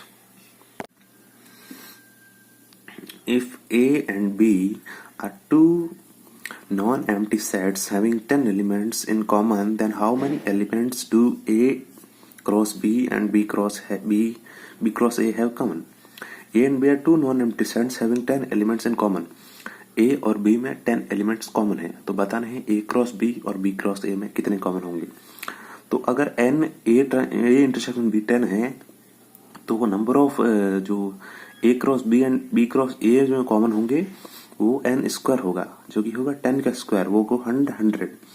लेकिन हम ये formula based question है, लेकिन मैं इसको एक example के तौर पे समझाऊंगा with example. Let's say 10 elements 1 2 3 4 5 6 7 8 9 10 जो कि A और B में कॉमन है। ठीक है, तो if A cross B and B cross A have the product of the same 10 elements will be present which is equal to 10 cross 10। ठीक है, जब A cross B करूंगा तो ये होगा जैसे x1 x2 x3 x4 x5 x6 x7 x8 x9 x10। ठीक है, तो y1 y2 y3 ऐसे करके इसमें भी 10 कॉमन, इसमें भी 10, 100 एलिमेंट्स होंगे वो इन दोनों में होंगे कॉमन। आई होप कि क्लियर है। What is the remainder when 7 to the power n minus 6n is divided by 36? इसको 36 से डिवाइड किया, रिमाइंडर क्या बचा, 3 को 2 से डिवाइड करेंगे, रिमाइंडर क्या बचता है वो सब अपन को पता है। तो यही बताना है कि इसको इससे डिवाइड करेंगे तो रिमाइंडर क्या बचेगा। ठीक है, तो क्या किया हमने 7 की पावर n माइनस 6n को 36 से डिवाइड किया। ठीक है, we can rate 7 as 1 plus 6। अब 7 है, 7 को निकला 1 plus 6 to the power n minus 6n दे रखा है अपॉन 36 है। तो अब हम क्या करेंगे, इसको एक्सपेंड करेंगे। जिसने बाइनोमियल थ्योरम पढ़ी है वो जानता है इसको एक्सपेंड कैसे करना है। एनसीआर को एक्सपेंड करते हैं ये इसको 1 plus x to the power n को एक्सपेंड करते हैं NCR P की power R upon into Q की पावर n माइनस R, इस तरह से इसको एक्सपेंड किया जाता है। तो n से 0 6 टू द पावर 0 और 1 की पावर ये रहने वाली NC1 6 टू द पावर 1, ऐसे कर करके NCN 6 to the power n, इस तरह से चलेगा इसका एक्सपेंशन। मैंने इसका एक्सपेंशन लिख दिया यहाँ पे, माइनस 6n अलग से लिख दिया। तो ये 6n से जो NC1 की वैल्यू है वो 6n होगी, ये 6n से ये 6n कट जाएगा। अब मैंने नेक्स्ट क्या किया, मैंने इसको लिखा 1 प्लस NC2 6 स्क्वायर, ये जो बचा है 6n से 6n कटा, बाकी ये पूरा बच रखा है। ठीक है, तो मैंने क्या किया 1 प्लस 6 स्क्वायर इसमें से कॉमन ले लिया। क्या किया मैंने 6 स्क्वायर इसमें से कॉमन ले लिया, तो क्या बचा NC2 प्लस NC3 6, क्योंकि यहाँ पे 6 क्यूब था लेकिन 6 स्क्वायर कॉमन लेने के बाद यहाँ बचा 6 डॉट डॉट डॉट, ये ऐसे चलता रहा। अब क्या हुआ भाई, अब क्या हुआ कि 36 को 6 स्क्वायर लिख सकते हैं, तो जब a प्लस बी बाय 2 है तो मैं a by 2 plus b by 2 ये कर सकता ना, तो मैंने इसको तोड़ दिया 1/36 प्लस 6 स्क्वायर अपॉन 36। तो जब 6 स्क्वायर अपॉन 36 है तो 6 स्क्वायर अपॉन 6 स्क्वायर ये तो कट गया, कोई रिमाइंडर बचा नहीं। जब यहाँ पे भी b है, b इंटू 2 है तो 2 से 2 कट गया, यहाँ रिमाइंडर कुछ बचा क्या, ये तो एक तरह से सॉल्व हो गया ना। लेकिन यहाँ पे क्या बचा, यहाँ पे रिमाइंडर बच रहा a। इसी तरह से मैंने इसको 1/6 स्क्वायर लिखा, लेकिन इस केस में हमारे पास रिमाइंडर बच गया 1, क्योंकि ये इससे डिविजिबल नहीं है। तो आई होप कि ये क्लियर है।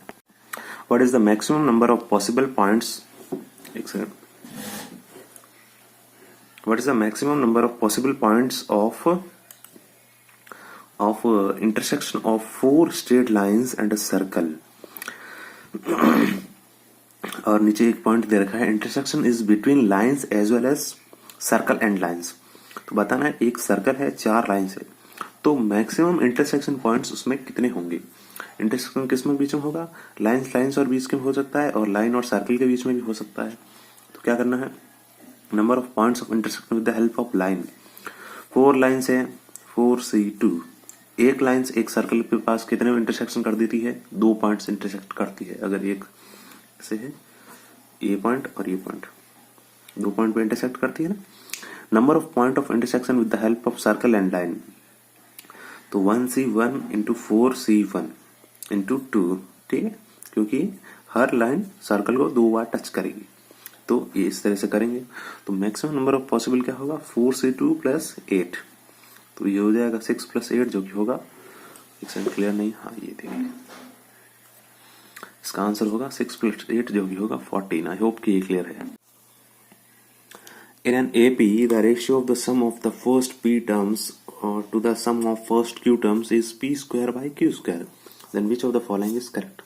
एक AP है तो sum of first p terms और sum of first q terms का जो रेशियो है वो p square by q square है, then which of the following. First term is equal to the common difference, ये तभी पता चलेगा चारों जब इसको सॉल्व किया जाएगा। तो चलिए इसको सॉल्व करते हैं। Sum of first p terms upon sum of first q terms दे रखा है p square by q square. Sum of first p terms का फॉर्मूला होता है n/2 2a plus n minus 1 into d, यहाँ पर n है p, तो p/2 2a plus p minus 1 into d और q/2 upon 2a plus q minus 1 into d, ठीक है, जो कि बराबर होगा p square by q square. क्योंकि ये इसके बराबर है, ये इसके बराबर है, तो इसको फैलाया तो इसके बराबर होगा। p स्क्वायर से p कट गया, q से q स्क्वायर का ऊपर वाला q कट गया, p बाई q यहाँ पर। अब आगे क्या, 2a plus p minus 1 into D upon 2a plus q minus 1 into D, जो कि बराबर होगा p बाई q के। क्रॉस मल्टीप्लाई कर दिया गया दोनों से, तो ये क्रॉस मल्टीप्लाई q से इसको किया, p से इसको किया, अब इसको और अंदर मल्टीप्लाई कर दिया, और अंदर मल्टीप्लाई कर दिया तो क्या बच गया यहाँ पे 2aq plus p minus 1 D Q बराबर 2ap q माइनस 1 pd, ठीक है। अब क्या किया, q जो a वाली टर्म्स है वो उन दोनों को एक साथ लाया गया, और जो d वाली टर्म्स है उनको एक साथ लाया गया। जब यहाँ से 2a कॉमन ले लिया तो बचा q माइनस p, जब यहाँ पे d को कॉमन ले लिया तो बचा q माइनस p, ठीक, ये दोनों एक दूसरे से कट गए, 2a बराबर d बच गया, तो d बराबर 2a, यानी जो कॉमन डिफरेंस d है वो twice of the first term से। तो कहाँ दे रखा है, the first term is equal to the common difference, no, the first term is twice the common difference, the first term is equal to the twice the common difference, नहीं, जो common difference है वो first term का twice है, the common difference is equal the twice of first terms, yes, option number C is correct. What is the number of real roots of the equation, एक equation दे रखी है x minus 1 square plus x minus 3 square plus x minus 5 square बराबर 0। कुछ नहीं करना है, इसको जो स्क्वायर है इसको खोलना है, x माइनस 1 का स्क्वायर होता है ये, x माइनस 3 का स्क्वायर होता है a square plus b square minus 2a ab। इस तरह से इसको सॉल्व किया, फाइनल में हमारे पास एक क्वाड्रेटिक इक्वेशन आई ये वाली, 3x square minus 18x plus 35 बराबर 0। इसको कैसे सॉल्व करना है, हम इसको सॉल्व करेंगे बी स्क्वायर माइनस 4ac से। अगर बी स्क्वायर माइनस 4ac निकाला तो क्या है, जो लेस देन 0 आया हमारे पास, चेक कर सकते हैं आप इसको निकाल के, बी स्क्वायर 18 स्क्वायर माइनस 4ac लेस देन 0 है, तो इससे ये साबित होता है कि इसके जो दोनों रूट्स हैं वो इमेजिनरी होंगे। और हमारे पास क्वेश्चन में पूछा है कि इसके रियल रूट्स कितने हैं, तो इसके कोई भी रियल रूट्स नहीं हैं। In a class of 240 students, 180 passed in English, 130 passed in Hindi, and 150 passed in Sanskrit. Further, 60 passed in only one subjects, 110 students passed in only two subjects, and 10 students passed none of the subjects. Then how many passed in all three subjects? बहुत simple है। Total number of students कितना है 240, जिसमें से 110 जो 60 है एक subject में पास हुए और 110 है जो दो सब्जेक्ट में पास हुए। ठीक है, total number of students they रखा है 240, तो 240 में से या तो कोई भी पास नहीं हुआ, एक में भी पास नहीं हुआ, या एक में पास हुआ, या दो में पास हुआ, या तीन में पास हुआ। ठीक है, तो ये इसको अपन इस तरह से लिख देंगे। और हमारे पास ये डाटा भी है, ये डाटा भी है, ये डाटा भी है। ये निकालने के लिए इन तीनों को प्लस करके उधर भेज देंगे। इन तीनों को प्लस किया गया और जो पास इन 3 है इसको x मान लिया गया, जो कि बराबर 240 के। और इसको अगर इधर भेजा तो 180 माइनस 240 माइनस 180, तो 60 स्टूडेंट्स है वो तीनों में पास हो गए। हमें ये नहीं पता कि कौन से में हुआ है, लेकिन जो तीनों में पास हो गए। मजाक कर रहा हूँ, तीनों में पास हो गए मतलब इंग्लिश और हिंदी और संस्कृत तीनों में पास हो गए। जो स्टूडेंट्स में 60 है। Let z1 and z2 be any two complex number such that z1 square plus z2 square plus z1 z2 equals to 0. Consider the following for the two items. Then ये जो क्वेश्चन है उसमें दो parts है। पहला part ये है, दूसरा पार्ट नीचे है जो कि मैं आपको बाद में बताऊंगा। z1 z2 दो कॉम्प्लेक्स नंबर है और हमें ये जो है ये दे रखी है, ये बराबर 0 है। तो हमें बताना है कि जो mod of z1 bye z2 की वैल्यू क्या होगी। तो हम इस केस में मानेंगे कि z1 है जो ओमेगा स्क्वायर है और z2 है जो है ओमेगा। तो अगर हम z1 और z2 की वैल्यू इसके अंदर पुट करेंगे तो हमारे पास क्या बनेगा, z1 square plus z2 omega की power 4 plus omega square plus omega cube बराबर 0। ओमेगा की पावर 4 प्लस ओमेगा स्क्वायर और ओमेगा क्यूब होता है 0। ये चीज आपको यहाँ पे पता होनी चाहिए। ये तीन 1 प्लस ओमेगा स्क्वायर होता है 0, ओमेगा क्यूब की वैल्यू होती है 1। ठीक है, तो अब हम इसको क्या सॉल्व करेंगे, ओमेगा की power 4 plus omega square plus 1 बराबर 0। तो हम क्या कर रहे हैं, हम यहाँ पे ओमेगा स्क्वायर यहाँ से कॉमन ले लिया, तो यहाँ पे क्या बचा 1 प्लस ओमेगा स्क्वायर। ठीक है, ओमेगा स्क्वायर यहाँ से कॉमन लिया इन दोनों से, 1 एज इट इज है। 1 प्लस ओमेगा स्क्वायर का होता है माइनस ओमेगा, तो माइनस ओमेगा क्यूब प्लस 1 बराबर 0। ये बराबर है, तो इससे ये साबित होता है कि हमने z1 और z2 जो माना था वो बिल्कुल सही है, क्योंकि ये इसको सेटिस्फाई कर रहा है। ओमेगा क्यूब की वैल्यू होगी 1 और आगे माइनस है, तो -1 प्लस 1 बराबर 0। तो हमें ये निकालना है z1 और z2। तो z1 माना ओमेगा स्क्वायर और z2 माना ओमेगा। इसको जब कट करेंगे तो बचेगा मॉड ऑफ ओमेगा। ओमेगा की वैल्यू होती है -1/2 प्लस i√3/2। ठीक है, तो जब इसका मॉड निकाला गया तो इसका मॉड क्या बचेगा, इसका मॉड वही होता है मॉड। अगर x प्लस आई वाई दे रखा है तो इसका मॉड होगा X square plus Y square का। ये आई होप कि ये क्लियर है। तो सॉरी फॉर डिस्टर्बेंस। तो हमने इसको सॉल्व किया और हमारे पास आया 1/4 प्लस 3/4, क्योंकि इसका जो स्क्वायर किया गया तो 1/4 प्लस 3/4, जो कि बराबर होगा 1, 4/4 1 के बराबर होगा। ठीक है, अब इसका नेक्स्ट पार्ट देख लेते हैं। इसका नेक्स्ट पार्ट क्या है, what is the value of 1/2 plus real part of z1/z2। ठीक है, तो z1 और z2 को हमने पिछले क्वेश्चन में आप देखा, हमने ओमेगा स्क्वायर और ओमेगा माना था। तो omega square by omega real part क्या होगा, इसका रियल पार्ट ओमेगा स्क्वायर और ओमेगा कट किया तो ओमेगा बचा, ओमेगा का रियल पार्ट होगा -1/2। तो -1/2 प्लस 1/2 ये बराबर होगा 0। ये इसका आंसर होगा। Consider the following for the two item that following. इससे दो क्वेश्चन बनेंगे, तो मैं आपको बताऊंगा अभी। क्वेश्चन क्या है, the product of 5 consecutive terms of an AP is 29635। ठीक है, the first second and fifth terms of the AP, first second and fifth terms are in GP. ठीक है, एक एपी है, इसके जो 5 consecutive टर्म्स है उनका प्रोडक्ट ये है, और फर्स्ट सेकंड फिफ्थ टर्म्स है जो कि जीपी में है। तो हमें बताना है कि what is the common difference. ठीक है, what is the common difference. Let 5 consecutive terms, हमने 5 consecutive टर्म्स ये ली, अगर कभी भी कोई एपी है उसमें टर्म्स लेट करनी है तो हमेशा ये कीजिए, बीच में ले लो ए, इस साइड में ए की ए माइनस डी, ए माइनस टू डी, ए प्लस डी, ए प्लस टू डी, इस तरह से करते जाना। एक टर्म है तो ए, दो टर्म है तो कुछ भी ले सकते, तीन टर्म है तो अगर ये जरूर लेना। तो अब इनका प्रोडक्ट है 5 टर्म्स का, जो कि दे रखा है 2 2 9 6 3 5। इन सबका प्रोडक्ट कर दिया। First second fifth terms are in GP. First second fifth terms कौन सी है? फर्स्ट टर्म ये है, सेकंड टर्म्स ये है और फिफ्थ टर्म्स ये है। तो जीपी में है तो जो मिडिल टर्म है उसका स्क्वायर बराबर first term into third term, ये होता है जीपी का प्रोडक्ट। ठीक है। और इसी तरह से अगर हम इसको सॉल्व करेंगे तो हमारे पास आएगा d is equal to a by 5, और हम ये कह सकते हैं a is equal to 5d by 2। तो putting the value of a in equation 1, अगर हम इस a की वैल्यू इस इक्वेशन में डालेंगे तो हमारे पास d की वैल्यू क्या आ जाएगी? 6 आ जाएगी। ठीक है। तो हमें यही पूछा था कि इसका कॉमन डिफरेंस क्या है, तो हम इसकी वैल्यू पुट करेंगे तो d की वैल्यू आ जाएगी 6। What is the sum of all 5 terms?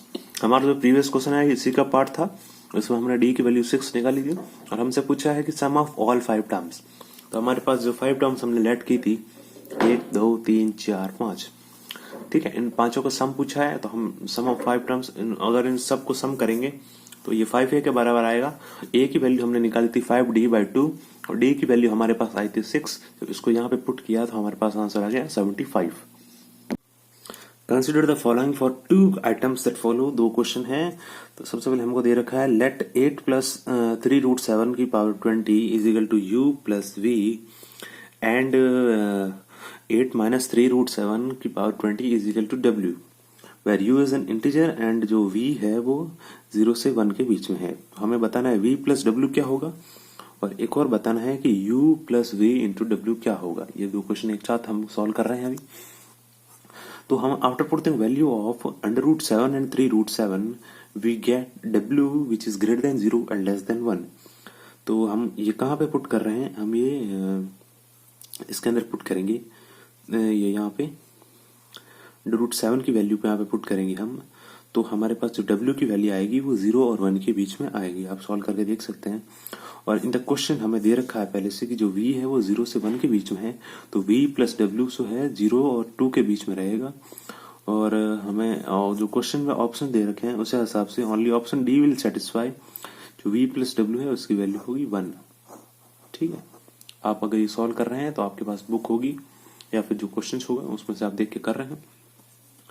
और जो what is the value of u plus V into W, तो u प्लस वी जो हमारे पास ये दे रखा है और w भी हमारे पास दे रखा है। जब इसको मल्टीप्लाई किया गया तो हम इसको सॉल्व करेंगे तो 64 माइनस 63 टू द पावर 20। और ये किस तरह से किया हमने आप देख सकते हैं। और जो इसका आंसर है 1 आएगा, क्योंकि 64 माइनस 63 होता है 1। आई होप कि ये क्लियर है। What is 3 alpha plus 2 beta is equal to if 2 I cap plus 6 j cap plus 27 k cap cross I cap plus alpha j cap plus b k cap is a beta k cap is a null vector। हमें बताना है कि ये किसके बराबर होगा अगर ये जो इस क्रॉस वेक्टर है, 2 वेक्टर्स दे रखे हैं, इनका क्रॉस प्रोडक्ट है वो 0 है। ठीक है। 2 वेक्टर से क्रॉस प्रोडक्ट 0 दे रखा है और हमें इसकी वैल्यू बतानी है। इन दोनों का क्रॉस प्रोडक्ट कैसे निकलेगा 2 वेक्टर्स का? हम इसको ऐसे लिख सकते हैं डिटरमिनेंट के फॉर्म में। और जब इस डिटरमिनेंट को सॉल्व किया गया तो हमारे पास इसकी वैल्यू आ गई 2 बीटा माइनस 27 बराबर 0। क्यों आ गई? हमने इस डिटरमिनेंट को सॉल्व किया और इसको इसके इक्वल इक्वेट कर दिया, क्योंकि ये एक 0 वेक्टर दे रखा है। और जब इसको 0 वेक्टर दे रखा था इसके सारे कंपोनेंट 0, और जो ये 0 तो मतलब ये बराबर 0, ये 0 मतलब ये बराबर 0, ये 0 मतलब ये बराबर 0। तो अल्फा की वैल्यू आ गई 3, बीटा की वैल्यू आ गई 27/2। और हमें क्वेश्चन में पूछा गया है 3 अल्फा प्लस 2 बीटा, तो हम अल्फा की वैल्यू भी पुट कर देंगे, बीटा की वैल्यू भी पुट कर देंगे और हमारे पास आंसर आ जाए 36। For what value the angle between the vectors a and v is the quantity a cross b का mod plus 3 under root 3 a dot b का मॉड मैक्सिमम। बताना है ये क्वांटिटी मैक्सिमम कब होगी? जब a और बीच में ऐसा क्या एंगल होगा जब ये क्वांटिटी मैक्सिमम होगी? हमें यह बताना। एक मिनट में इसकी ब्राइटनेस बढ़ा दूं, ठीक है। तो हमें देखना है ए क्रॉस बी और प्लस √3 इसकी जो क्वांटिटी मैक्सिमम होगी, तो हमने इसको खोला, इसको भी खोला, ठीक है। हमने A mod of B common लिया और हमारे पास बचा sign theta plus √3 cos theta. अब बताना है ये मैक्सिमम कब होगा। ये कांस्टेंट होगा, ये भी कांस्टेंट होगा, थीटा वेरी करेगा। लेकिन अब हमें बताना है कि थीटा ऐसा क्या हो कि ये मैक्सिमम हो। तो हमारे पास जब a sine theta plus b cos theta दे रखा होता है, तो जो उसकी वैल्यू होती है, मैक्सिमम वैल्यू तभी आती है जब √a² b² जो होता है, √a² जो b² होता है, वही जब देखो हमारे पास 2 आ गया, ठीक है, ये इसकी मैक्सिमम वैल्यू होगी। At sine theta is equal to a/√a² plus b² इसकी मैक्सिमम साइन थीटा की वैल्यू होगी, जो कि 1/2 के बराबर है, ठीक है। और हम इससे थीटा की वैल्यू निकाल सकते हैं 30 डिग्री। आई होप कि ये क्लियर है। Let theta be the angle between two unit vectors A and B if a plus 2b is perpendicular to then what is cos theta plus. अगर ये इसके परपेंडिकुलर है तो इसका डॉट प्रोडक्ट क्या होगा, 0 कर देके देख लेते हैं। और जब ए और बी यूनिट वेक्टर है तो इनका मॉड किसके बराबर होगा, 1 के बराबर होगा।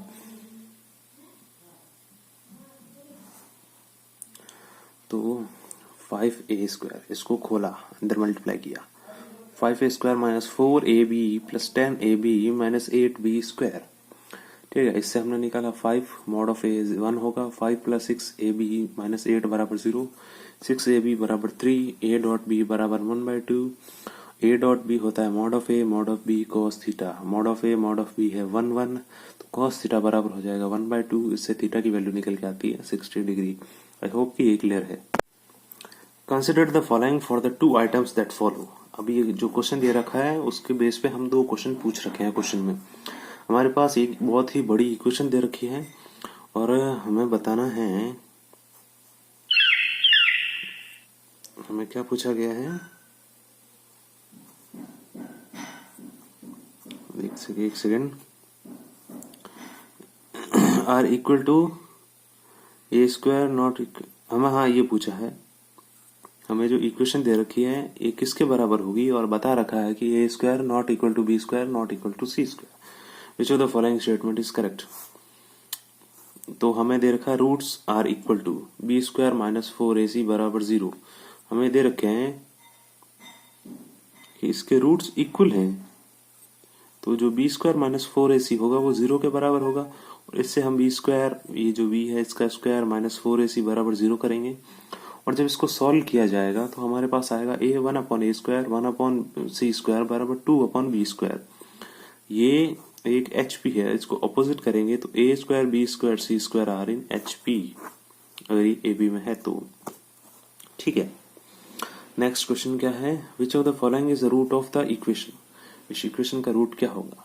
On both the roots are equal, -b/2 है इसका रूट्स होगा, और -b/2 है जब किया तो हमारे पास जो रूट निकल गया है वो ये है।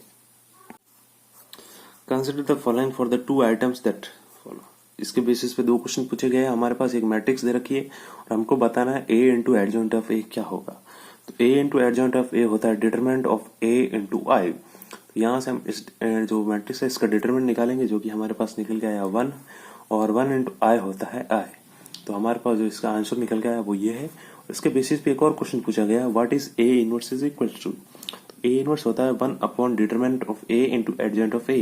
एडजॉइंट ऑफ a ये होता है, और ये निकालने के लिए आपको क्या करना होता है, ये निकालने के लिए आपको जो मैट्रिक्स दे रखी है इसको छोड़ना, इसको छोड़ना, इसको मल्टीप्लाई करना, माइनस और कोफैक्टर्स निकालने होते हैं। ये इसका माइनस है, सबके माइनस निकाल लें, फिर इसका आपके कोफैक्टर्स निकालने हैं। इसके करने के बाद अगर हम डिटरमिनेंट की वैल्यू जो कि 1 है पुट करेंगे तो इसको मल्टीप्लाई करने के बाद हमारे पास जो ये ऑप्शन बन के आता है।